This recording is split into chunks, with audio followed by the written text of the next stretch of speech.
వెంకటేశాయ. గురుర్బ్రహ్మా గురుర్విష్ణుః గురుర్దేవో మహేశ్వరః గురుః సాక్షాత్ పరం బ్రహ్మ తస్మై శ్రీ గురవే నమః.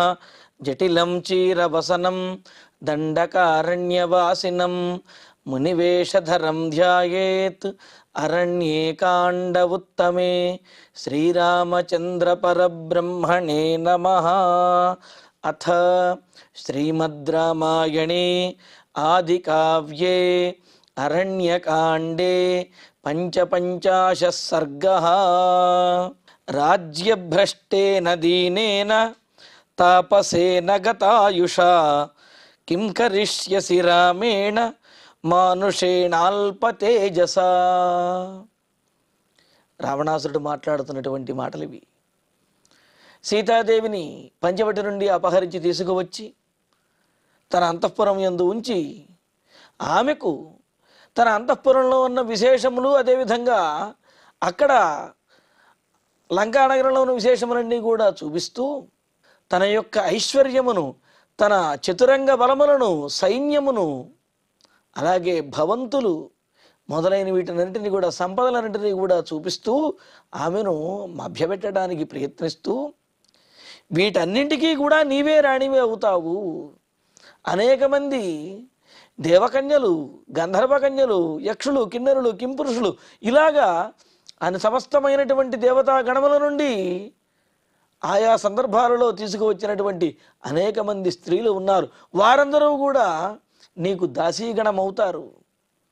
అంతెందుకు, ఈ లంకానగరము యొక్క రాజతంత్రం అంతా కూడా నీకు స్వాధీనం అవుతుంది సీత, నీవే పరిపాలించవచ్చును అని చెప్పి అంటూ, నా రాముడు ఇంకా పరాక్రమవంతుళ్ళే అని చెప్పి సీతాదేవి అంటుంది అని, నీ రాముడే కాదు సమస్తమైనటువంటి దేవతాగణములతో ఇంద్రుడు వచ్చినప్పటికీ కూడా నన్నెవరు ఏమీ చెయ్యలేరు అనే విషయాన్ని చెప్పి, కావున నిష్ప్రయోజనమైనటువంటి విషయము గురించి ఆలోచించడం కంటే కూడా సందర్భానుగుణంగా ప్రయోజనాన్ని వెతకడం అనేది బుద్ధిమంతుల యొక్క లక్షణము అన్నట్లుగా చెబుతూ అంటున్నాడు.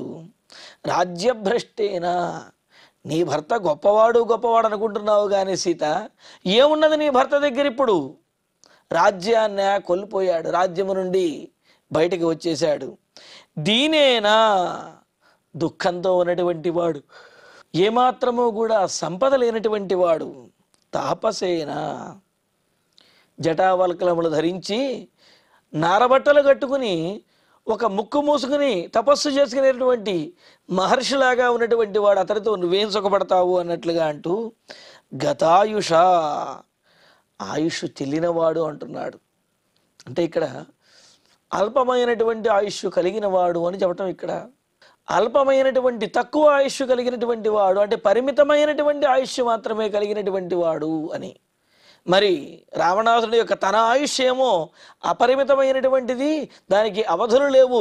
కానీ రాముని యొక్క ఆయుష్ చాలా పరిమితమైనది అని చెప్పి అంటున్నాడు రావణాసురుడు. దీనేనా అంటే దీనమైనటువంటి స్థితిలో ఉన్నటువంటి వాడు, అన్నింటినీ కోల్పోయి సరైనటువంటి నివాసము, సరైనటువంటి కట్టుకోవడానికి బట్ట, సరైనటువంటి సంపదలు, అవకాశములు ఏవి కూడా లేకుండా దీనమైనటువంటి స్థితిలో ఉన్నటువంటి వాడేనా.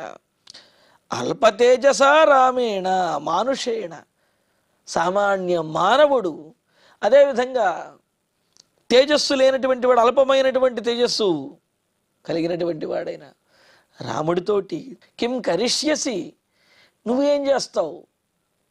నా రాముడు అని చెప్పిందా అనుకుంటున్నావు. కానీ ఇందాకటి నుంచి అసలు నువ్వు రాముడితోటి ఉంటే ఏం ప్రయోజనం కలుగుతుంది? రాముడి దగ్గర సంపద ఉన్నదా, రాజ్యం ఉన్నదా, తేజస్సు ఉన్నదా?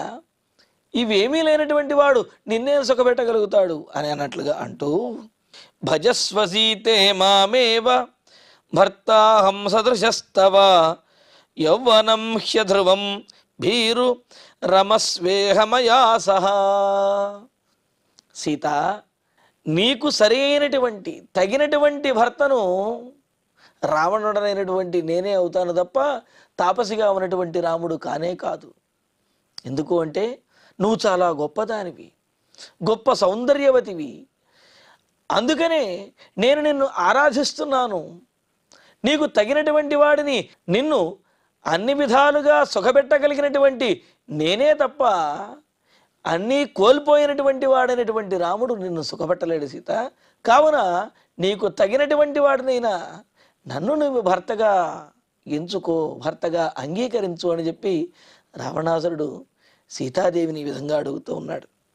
ఇక్కడ రావణాసురుడు అన్నటువంటి మాటలలో పరమార్థం అనేది మరో రకంగా కూడా ఉన్నదన్నమాట. అంటే రావణాసురుడు రాముణ్ణి నిందించాలి అనే ఉద్దేశంతో అన్నప్పటికీ కూడా సరస్వతి మరి ఆ రాముడి విషయంలో సానుకూలంగానే పలికిస్తుందన్నట్లుగా, లేకపోతే ఆ పలికినటువంటి మాటల్లో అర్థము సానుకూలంగా కూడా తీసుకోవచ్చు అన్నట్లుగా ఉన్నదన్నమాట. ఇక్కడ రాజ్యభ్రష్టేనా, రాజ్యభ్రష్ట అంటే రాజ్యాన్ని కోల్పోయినటువంటి వాడు అని చెప్పి రావణాసురుడి మాటల్లో సామాన్యమైనటువంటి అర్థము. కానీ ఎవరి వలన అయితే శత్రువులు రాజ్యభ్రష్టులు అవుతారో అటువంటి వాడు ఇక్కడ రామచంద్రమూర్తి అంతటి పరాక్రమం కలిగినటువంటి వాడు అని అంటూ ఇంకా అంటున్నాడు, దీనేనా, దీనులతోటే ఉంటాడుట స్వామి ఆ శ్రీమన్నారాయణుడు రామచంద్రుడు. ఎందుకు అంటే మరి ఆశ్రయించేటటువంటి వారు, అలాగే కాపాడబడవలసినటువంటి వారు దీనులు కావున ఆ దీనులను సంరక్షిస్తూ దీనజన పోషకుడిగా ఉండేటటువంటి వాడు. అంతేకాదు తాపసేన, తాపసులకు రక్షకుడిగా ఉండేటటువంటి వాడు. మానుషేణ అని చెప్పి అన్నాడు రావణాసురుడు. అంటే పరమాత్మ శ్రీమన్నారాయణుడు మనిషిగా అవతరించాడు. అవతరించడము అంటేనే అర్థం చెబుతారు. అవతరించడం అంటే తాను ఉన్నటువంటి స్థితి నుండి దిగిరావటాన్నే అవతరించడము అని చెప్పి, పరమపదంలో అత్యున్నతమైనటువంటి స్థితిలో ఉండేటటువంటి స్థానంలో ఉండేటటువంటి స్వామి భక్తుల కోసమని చెప్పి సామాన్య మానవుడిగా అవతరించాడు. అందుకనే ఇక్కడ మానుషేణ, మనిషిగా మానవునిగా అవతరించిన వాడు అల్పతేజస, సహజంగా అయితే అల్పమైన తేజస్సు కలిగిన వాడు అని చెప్పి అని అర్థం చెప్పుకుంటాము. కానీ అల్పః తేజః యస్మాత్, ఎవరి వలన అయితే ఇతరుల యొక్క తేజస్సు అల్పమైనదిగా కనిపిస్తుందో అతడు అని. అందుకనే కదా ఉపనిషత్తులు కూడా చెబుతూ ఉన్నాయి, పరమాత్మ యొక్క తేజస్సు వల్లే ఈ మిగతావన్నీ కూడా ప్రకాశిస్తూ ఉన్నాయి, పరావర్తనం చెందుతూ ఉన్నాయి. అంటే ఆయన తేజస్సే వీటి యందు కూడా ఉన్నది అని చెప్పి, అలాగా పరమాత్మ తేజస్సు వలనే ఈ సమస్తమైనటువంటి విశ్వము కూడా ప్రకాశిస్తూ ఉన్నది అని అంటారు. అలాగా అమేయమైనటువంటి అనుపమానమైనటువంటి తేజస్సు కలిగిన వాడు అని అర్థం అన్నమాట. కానీ రావణాసురుడు మాట్లాడినటువంటి మాటల్లో సామాన్యంగా తీసుకుంటే మాత్రం ఏమీ లేనటువంటి వాడు, సంపదలన్నీ కోల్పోయిన వాడు, రాజ్యం లేనటువంటి వాడు, దీనమైనటువంటి స్థితిలో ఉన్నాడు అని అర్థం వస్తుంది అని రావణాసురుడు చెబుతూ, మరి అన్నీ కోల్పోయినటువంటి రాముడు ఎందుకు, అన్నీ కలిగినటువంటి నేనే నీకు సరైనటువంటి వాడిని అని చెప్పి రావణాసురుడు అంటూ, సీత మామ్యేవ భజస్వ, నీవు నన్నే భర్తగా ఎంచుకో, పొందుము. అహం తవ సదృశ భర్త, నేనే నీకు తగినటువంటి భర్తనవుతాను. భీరు, నువ్వు ఎవరికి భయపడుతున్నావు? రాముడు వచ్చి మరలా నీవెందుకు రావణాసురుడిని వివాహమాడావని చెప్పి రాముడు ఏమైనా అడుగుతాడని భయపడుతున్నావా? రాముడు ఇక్కడికి రాలేడు. కావున నీవు ఈ భయాన్ని విడిచిపెట్టేసి యవ్వనం అధ్రువం హి, పోనీ కొంతకాలం ఆలోచించిన తర్వాత, కొంతకాలం గడిచిన తర్వాత ఒప్పుకుందాము, అంగీకరిద్దామని అనుకుంటున్నావేమో. కానీ గడిచినటువంటి కాలం మరలా తిరిగి రాదు, గడిచిపోయినటువంటి యవ్వనం మరలా రానే రాదు. కావున యవ్వనం అనేది చాలా అస్థిరమైనటువంటిది. అటువంటి యవ్వనం ఉన్నప్పుడే వినియోగించాలి తప్ప ఈ విధంగా నీవు ఆలస్యం చేసినట్లయితే వయస్సు వ్యర్థమైపోతుంది. కావున అంగీకరించమని చెప్పి అడుగుతూ, మయా సహ రమస్వ, నాతో కలిసి నీవు ఆనందించాలి అని అంటున్నాడు. దర్శనే మా కృధా బుద్ధిం రాఘవస్య వరాననే కాశ్యశక్తిరిహాగంతుం అపి సీతే మనోరథై. ఆ మాట అంటున్నాడు. రాముడు మరలా వస్తాడు, రాముడు కనిపిస్తాడు అని చెప్పి నీవు ఆలోచిస్తున్నావేమో. వరాననే శ్రేష్టమైనటువంటి ముఖము కలిగిన ఓ సీత, రాఘవస్య దర్శనే బుద్ధిం మా కృధా, అసలు రాముడు వస్తాడు, రాముడి మరలా చూడగలుగుతాను అనే ఈ ఆలోచన ఏదైతే ఉన్నదో అసలు ఈ ఆలోచనే పక్కన పెట్టేసేయి. ఎందుకంటావేమో సీత మనోరథై అపి ఇహ ఆగంతుం అస్య శక్తి అసలు మనసుతో కూడా అంటే ఇక్కడకు వచ్చినట్లుగా ఊహించుకోవటానికి కూడా రాముడికి అవకాశం లేదు. ఎందుకనంటే ఈ లంకా నగరం ఎక్కడ ఉందో, ఎలా ఉంటుందో, ఎలా వెళ్ళాలో ఇక్కడికి ఈ విషయాలేమీ తెలియనటువంటి రాముడు సాక్షాత్తుగా వస్తాడేమో అని నువ్వు అనుకుంటున్నావు. అసలు ఆ ఆలోచనే అనవసరం. సాక్షాత్తుగా కాదు, రాముడు కనీసం ఆలోచనలలో కూడా ఈ లంకా నగరానికి రాలేడు. కావున రాముడు వస్తాడనే ఆలోచన మానేసి నీకోసమే ప్రతిపిస్తున్నటువంటి నన్ను గ్రహించు అని అంటూ నశక్యో వాయురాకాశే పాశైర్బద్ధుం మహాజవః దీప్యమానస్య వాప్యగ్నేః గ్రహీతుం విమలాం శిఖాం. రాముడు రావటము, నన్ను దండించడము, నిన్ను తీసుకువెళ్ళడము ఇవన్నీ జరిగే పనులు అనుకుంటున్నావా? అసలు రాముడు రావడమే అసాధ్యం అంటే నన్ను దండించడము, నిన్ను తీసుకువెళ్ళడము ఇవి ఎక్కడ జరిగే పనులు అని అంటూ ఇవి అసాధ్యమైనవి అనే విషయాన్ని ఉదాహరణలతో పాటు చెబుతున్నాడు. మహాజవః వాయు ఆకాశే పాశైః బద్ధుం నశక్య. చాలా వేగంగా వీస్తున్నటువంటి గాలిని, అది కూడా ఆకాశంలో తాళ్లతోటి కట్టేయాలి అనుకుంటే ఎవరి వల్ల అయినా అయ్యే పనేనా? అసలు అది సాధ్యమవుతుందే? అవ్వదు కదా. అంతేకాదు దీప్యమానస్య అగ్నేః విమలాం శిఖాం. బాగా ప్రజ్వరిల్లుతూ ఉన్నటువంటి అగ్ని శిఖలు గాలికి ఊగుతూ ఎగసిపడుతూ ఉంటాయి. అలా ఎగసిపడే అగ్ని శిఖలను బంధించాలి అనుకుంటే అది కుదిరే పనేనా? అసలు అగ్ని ఎక్కడ మొదలైందో అక్కడ గనక తుడిచివేసినట్లయితే, లేకపోతే అక్కడ ఆ అగ్నిని ఆర్పడానికి ప్రయత్నిస్తే అది ఏమైనా సాధ్యమవుతుందేమో. కానీ గాలిలో ఎగసిపడుతున్నటువంటి అగ్ని యొక్క శిఖలు ఏవైతే ఉంటాయో ఆ జ్వాలలు వాటిని శిఖాం గ్రహీతుం పట్టుకోవడానికి నశక్య ఏమాత్రము వీలు పడదు కదా. ఆకాశంలో గాలిని, వేగంగా వెళ్ళే గాలిని తాళ్లతో బంధిద్దాము అన్నా, ఎగసిపడుతున్నటువంటి అగ్ని శిఖలను, అగ్ని కీలలను ఆ చివర పట్టుకుందాము అనుకున్నా అది జరగనటువంటి విషయం కదా, అసాధ్యమైన విషయం కదా. అలాగే రాముడు నన్ను ఎదుర్కోవటం కానీ, నన్ను బంధించడం కానీ, నన్ను ఓడించడం కానీ ఇవి జరగనటువంటి పనులు, అసాధ్యమైనటువంటి పనులు. కావున నీవు రాముణ్ణి నేను ఎప్పుడు చూడగలుగుతానో, రాముడు ఎప్పుడొస్తాడో అనే ఆలోచన కానీ, ఆ ఉత్కంఠ కానీ విడిచిపెట్టేయి అని అంటూ త్రయాణామపి లోకానాం నతం పశ్యామి శోభనే విక్రమేణ నయేద్యస్త్వాం మద్బాహు పరిపాలితాం.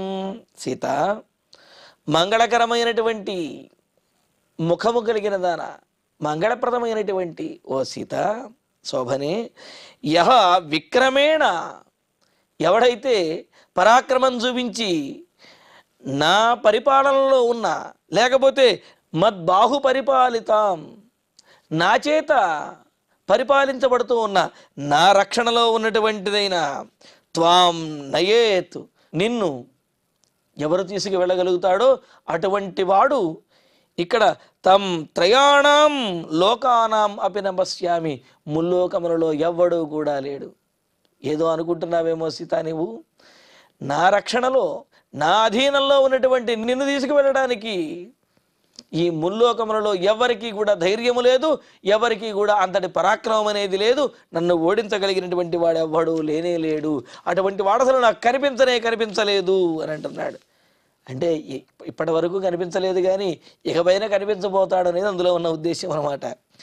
లంకాయాం సుమహద్రాజ్యం ఇదం త్వమనుపాలయ త్వత్ప్రేష్య మద్విధాశ్చైవ దేవాశ్చాపి చరాచరాః. సీత, లంకాయాం సుమహదిదం రాజ్యం త్వం అనుపాలయ. అసలు ఈ లంకానగరంలో నీవు నాకు భార్యగా ఉండడమే కాదు, ఈ లంకానగరానికి మొత్తానికి మహారాజ్యమై నీవే ఈ రాజ్యాన్ని మొత్తాన్ని, లంకానగరాన్ని స్వాధీనం చేసుకుని పరిపాలించు. మద్విధాశ్చైవ దేవాః, చరాచరాశ్చాపి త్వత్ప్రేష్యాః భవిష్యంతి. నాబోటి చక్రవర్తులు అంటే నాలాంటి రాక్షస చక్రవర్తులు, నేనే కాదు దేవతలందరూ కూడా, అంతేకాదు ఇక్కడ ఉన్నటువంటి ఈ రాజ్యంలో ఉన్నటువంటి వారు, సమస్తమైనటువంటి లోకంలో ఉన్నటువంటి వారందరూ కూడా త్వత్ప్రేష్యాః నీకు అందరూ సేవకులైపోతారు. నాతో మొదలుకుని దేవతలు అలాగే ఈ లోకంలో ఉన్నవారు అందరూ కూడా నీకు సేవకులు అవుతారు. అయితే నీవు నా మాటను అంగీకరించి నన్ను ఆనందపరిచి ఈ రాజ్యాన్ని నీవు స్వాధీనం చేసుకుని చక్కగా పరిపాలించవచ్చును, మేమందరము నీకు దాసులమైపోతాము అని అంటూ అభిషేకోదక క్లిన్న తుష్టాచరమయస్వమాం, చక్కగా నాతో కలిసి మహారాజ్ఞివై పట్టాభిషేకాన్ని చేసుకుని నన్ను ఆనందపరిచి నీవు ఆనందపడు, అంతేగాని నీవు బాధపడి నన్ను బాధపెట్టి నిష్ప్రయోజనం చేయవద్దు, కాలమును నీవు ఆనందించు, నన్ను ఆనందపరచు అని అంటూ దుష్కృతం యత్పురా కర్మ వనవాసేన తద్గతం యశ్చతే సుకృతో ధర్మ తస్యేహ ఫలమాప్నుహి. రావణాసురుడు చూడండి ఎలా అంటున్నాడు, సీత నువ్వేదైనా నీ జీవితంలో చేసినటువంటి పాపం ఏదైనా కనుక ఉన్నట్లయితే ఆ పాపానికి తగినటువంటి ఫలితాన్ని నీవు వనవాసంలో అనుభవించేసావు, ఆ కష్టాలన్నీ కూడా పడ్డావు. అలాగే నీవు నీ జీవితంలో చేసినటువంటి పుణ్యం ఏదైనా కనుక ఉన్నట్లయితే ఆ పుణ్యము ద్వారా వచ్చేటటువంటి సత్ఫలితం ఏదైతే ఉందో సుఖము ఇప్పుడు నీకు రాబోతున్నది. కావున నీవు ఆ పాప ఫలితాన్ని అనుభవించేసావు, వదిలిపెట్టేసి అయిపోయింది, ఇంకా ఇక పుణ్యఫలాన్ని అనుభవించవలసి ఉన్నది అని అంటున్నది. కానీ సీతాదేవి ఎలా భావించింది, రాముడితో పాటు తాను ఆ గోదావరి తీరంలో వనములలో విహరించడం అనేది పుణ్యఫలంగా భావించింది, రావణాసురుడు అపహరించడం అనేది పాపఫలంగా భావించింది.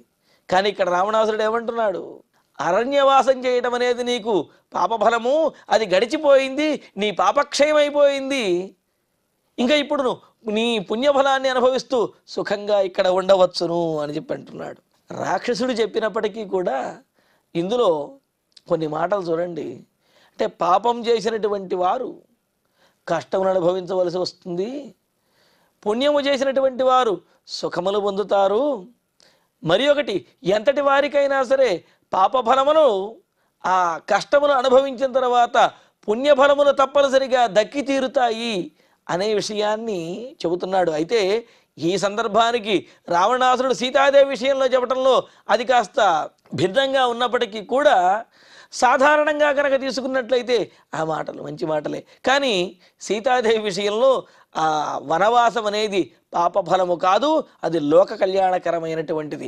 వనవాసంలో సంచరించడం అనేది సీతాదేవికి దుఃఖం కాదు, రాముడితో పాటు ఉండటం వల్ల అది ఎంతో ఆనందకరమైనది, ఒక విలాసవంతమైనటువంటి విహారము వంటిది. కానీ రావణాసురుడి యొక్క లంకానగరంలో ఆ పెద్ద భవంతులో ఉన్నప్పటికీ కూడా అది చాలా దుఃఖకరంగాను పాప ఫలంగాను అనిపిస్తూ ఉన్నది. అందుకనే కదా మనసిచ పరితుష్టే కోర్ధవాన్ కోదరిద్ర అని అంటారు. మనసు కనుక ఆనందంగా ఉన్నది అని అంటే అడవిలో అయినా సరే ఆనందంగా ఉండగలుగుతారు. మనసులో దుఃఖం కనుక ఉన్నట్లయితే అంతఃపురంలోనైనా సరే శోకిస్తూనే ఉంటారు. కావున సుఖము కష్టము వీటికి ఉండేటటువంటి స్థానములు కారణము కాదు, ఆ స్థానములో ఉండేటటువంటి మనిషి యొక్క మనస్సు కారణము. మనస్సు కనుక సంతృప్తిగా ఆనందకరంగా ఉన్నట్లయితే పూరిపాకలో కూడా ఆనందంగా ఉండొచ్చు. ఆ సంతృప్తి ఆనందము లేనప్పుడు 7 అంతస్తుల భవంతులోనైనా సరే బాధపడుతూనే ఉంటారు. కావున సంపద కలగటము లేకపోతే ఉన్నతమైనటువంటి భవంతులలో ఉండడమో పుణ్యఫలము కాదు, ఆనందంగా ఉండగలగటం పుణ్యఫలము అనేది తెలుసుకోవలసినటువంటి విషయం అన్నమాట. కావున ఇక్కడ చెబుతున్నాడు, ఇక్కడ రావణాసురుడు ఏమంటున్నాడు, నీవు చేసినటువంటి పాపమునకు ఫలాన్ని వనవాసంలో అనుభవించేశావు, ఇక నీ పుణ్యఫలాన్ని అనుభవించేటప్పుడు సంకోచిస్తావెందుకు అని అంటున్నాడు. పైగా ఆ వనవాసాన్ని ఆనందంగా చేసినటువంటి నీవు ఇక్కడ లంకానగరంలో మహారాణి అంటే ఇలాగా అవివేకంతో బాధపడతావేమిటి సీత అన్నట్లుగా మాట్లాడుతూ ఇహమాల్యాని సర్వాణి దివ్యగంధాని మైథిలి భూషణాని చ ముఖ్యాని సేవస్వ చ మయా సహా. సీత, నీవు నాతోటి సహకరించి మహారాజ్యవి గనక అయినట్లయితే మైథిలి ఇహ దివ్యగంధాన్ని సర్వాణి మాల్యాన్ని, ఈ లంకానగరంలో ఉన్నటువంటి దివ్యమైనటువంటి అనిర్వచనీయమైనటువంటి సుగంధమును వెదజల్లే మాలలు ఏవైతే ఉన్నాయో ఆ మాలలన్నీ కూడా నీవు ధరించవచ్చును. దానిదేముందండి అని అంటే, స్త్రీలకు పుష్పముల మీద ఎక్కువ మక్కువ ఉంటుంది కావున మరి అటువంటి మక్కువ సీతాదేవికి కూడా ఉంటుంది అని చెప్పి, పూల కోసం అని చెప్పి రావణాసురుడిని ఒప్పుకుంటుందేమో అని చెప్పి అనేకమైన విశేషమైన మాలలు ఉన్నాయి, సుగంధభరితమైనవి. వాటినన్నింటినీ కూడా నీవు చక్కగా ఆస్వాదించవచ్చును, ధరించవచ్చును. పైగా మయాసహ సేవస్వ భూషణానిచ, అనేకమైన ఆభరణములన్నీ కూడా ఉన్నాయి నా దగ్గర. వాటినన్నిటినీ చక్కగా నాతో కలిసి నీవు ఆనందంగా అనుభవించవచ్చును. పుష్పకం నామ శుశ్రోణి భ్రాతుర్వైశ్రవణస్య మే విమానం సూర్య సంకాశం తరసా నిర్జితం మయా.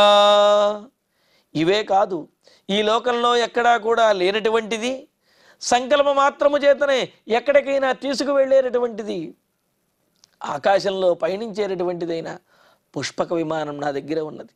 అటువంటి విమానంలో మనం విహరిద్దాము అంటూ, శుశ్రోణి అందమైనటువంటి ఓ సీత, మే భ్రాతు వైశ్రవణస్య సూర్య సంకాశం పుష్పకన్నామ విమానం, మా సోదరుని యొక్క కుబేరుడిదైనటువంటి కుబేరుడి దగ్గర నుంచి నేను గ్రహించినటువంటిదైన పుష్పక విమానం ఉన్నది. ఆ విమానమును మయా తరసా నిర్జితం, నేను అతన్ని అడిగి తీసుకోలేదు, లేకపోతే అతడేమో నాకు బహుమతిగా ఇచ్చింది కాదు, నా భుజబలంతో నేను సాధించుకున్నానన్నాడు. భుజబలంతో సాధించుకోవటం అంటే పక్కవాడి యొక్క సొమ్మును లాక్కోవటం కాదు. కానీ ఇక్కడ రాక్షస ప్రవృత్తి అలాగే ఉంటుంది. అలా కుబేరుడి దగ్గర తీసుకున్నటువంటి వాహనాన్ని, ఆ పుష్పక విమానాన్ని తాను భుజబలంతో సంపాదించుకున్నాను అని చెప్పి గర్వంతో చెబుతున్నాడు. మరి భుజబలమా లేకపోతే మద గర్వమా అనేది మనకు తెలుస్తున్నది కదా. ఇలా అంటూ ఇంకా అంటున్నాడు, విశాలం రమణీయంచ తద్విమానమనుత్తమం తత్ర సీతే మయా సార్ధం విహరస్వ యథా సుఖం. సీత, ఆ గొప్పదైనటువంటి ఆ విమానంలో మనిద్దరం చక్కగా విహరించవచ్చును. నీవు ఎక్కడికి కావాలంటే అక్కడికి నేను తీసుకువెళతాను. సీతే తద్విమానం విశాలం, పైగా నిన్నే కాదు, నీకు సంబంధించిన వారెవరైనా ఉన్నారు అంటే వారిని కూడా మనం ఆ విమానంలో, పుష్పక విమానంలో ఎక్కించుకుని తీసుకువెళ్ళవచ్చును. అంత పెద్ద విశాలమైనటువంటి విమానము, రమణీయం, చాలా సుందరమైనటువంటిది, ఎప్పుడూ కూడా నీవు చూడనటువంటిది. అంతేకాదు రమణీయము అంటే ప్రతి క్షణంలోనూ కూడా కొత్తదిగా కనిపిస్తూ ఉంటుంది. సహజంగా ఏదైనా వాహనాన్ని కొన్ని సంవత్సరములు వాడిన తర్వాత ఇంతకాలం వాడేశాం, ఇంకా ఈ వాహనాన్ని ఇంకేం వాడదాం అని చెప్పి ఆ వాహనంలో ఏ లోపాలు లేకపోయినా సరే దాన్ని మార్చి కొత్తది తీసుకుని ఆనందిస్తూ ఉంటారు కొందరు. కానీ ఇక్కడ రావణాసురుడు అంటున్నాడు, ఆ విమానం, పుష్పక విమానం రమణీయమైనటువంటిది అంటే ప్రతిరోజు కూడా కొత్తదిగా కనిపిస్తుంది. ప్రతి క్షణము కూడా ఒక కొత్త రకమైనటువంటి అనుభూతి, సుఖము, ఆనందము కలుగుతాయి. కావున అటువంటి ఆ విమానంలో మనిద్దరము కూడా విహరించుదాము సీత. కావున ఇటువంటి గొప్ప అవకాశాన్ని నీవు విడిచిపెట్టవద్దు. అనుత్తమం తత్ర మయా సార్ధం యథా సుఖం విహరస్వ, నాతో కలిసి నీవు హాయిగా ఆనందంగా విహరించవచ్చును. కావున నన్ను భర్తగా అంగీకరించు అని చెప్పి రావణాసురుడు సీతాదేవిని మభ్యపెట్టడానికి తన సంపదలు, తన దగ్గర ఉన్నటువంటి విశేషమైనటువంటి వస్తువులు, వాహనములు అన్నీ కూడా చూపిస్తూ వాటితోటి మభ్యపెట్టడానికి ప్రయత్నిస్తూ ఉన్నాడు. మరి సీతాదేవి ఏ విధంగా సమాధానం చెప్పింది, రావణాసురుని యొక్క స్పందన ఏమిటి, ఈ విశేషములను తర్వాతి ప్రవచనాలు తెలుసుకుందాము. ఇక ఇప్పుడు శ్లోకాలను పారాయణ చేసుకుందాం. రాజ్యభ్రష్టేన దీనేన తాపసేన గతాయుష కిం కరిష్యసి రామేణ మానుషేణాల్పతేజస భజస్వ సీతే మామేవ భర్తాహం సదృశస్తవ యౌవనం హ్యధ్రువం భీరు రమస్వేహ మయా సహ దర్శనే మా క్రథా బుద్ధిం రాఘవస్య వరాననే కాస్య శక్తిరిహాగంతుం అపి సీతే మనోరథైః న శక్యో వాయురాకాశే పాశైర్బద్ధుం మహాజవః దీప్యమానస్య వాప్యగ్నేః గ్రహీతుం విమలాం శిఖాం త్రయాణామపి లోకానాం నతం పశ్యామి శోభనే విక్రమేణ నయేద్యస్త్వాం మద్బాహు పరిపాలితాం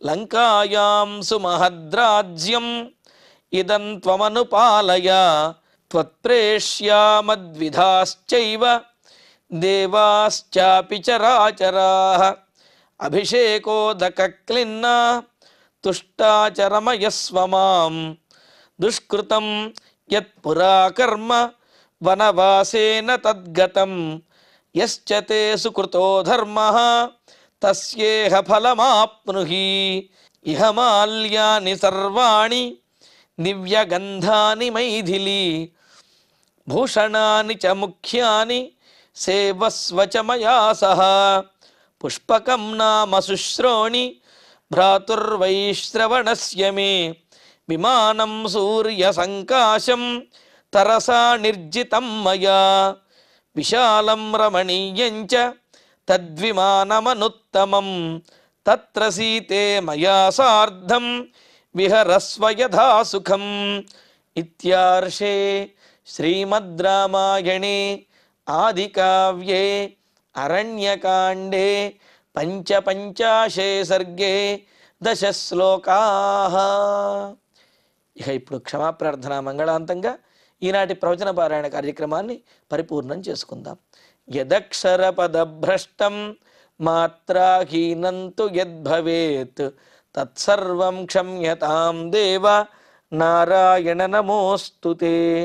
కాయేన వాచా మనసేంద్రియైర్వా బుద్ధ్యాత్మనా వా ప్రకృతే స్వభావాత్ కరోమి యద్యత్ సకలం వరస్మై నారాయణాయేతి సమర్పయామి.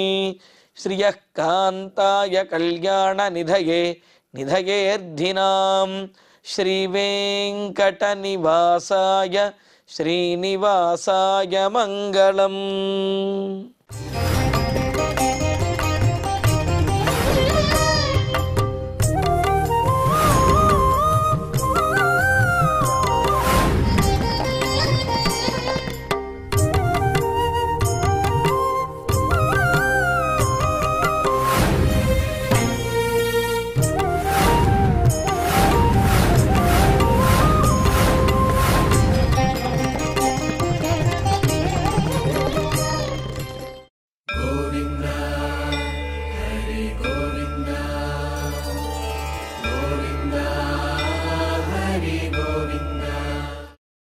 ఓం నమో